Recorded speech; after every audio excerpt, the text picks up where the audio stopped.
You searched for how to buy shares of WPP, a global advertising and communications group listed on the LSE plc under the ticker WPP.L.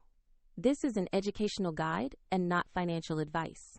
To buy shares, you need a broker, and I'll use eToro as an example to show the process.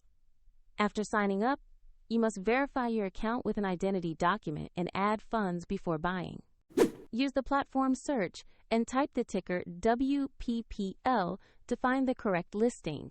Make sure the company name and the LSE listing match before opening the asset page. On the asset page, review the basic company information in the price chart to confirm this is WPP. Check the exchange shows LSE in the ticker WPP.L. Tap Invest or Trade. Enter the amount you want to buy, then review the order details and confirm to place the trade.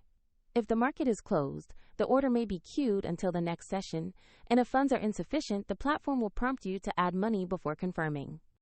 Once the order fills, you will see your WPP position in your portfolio.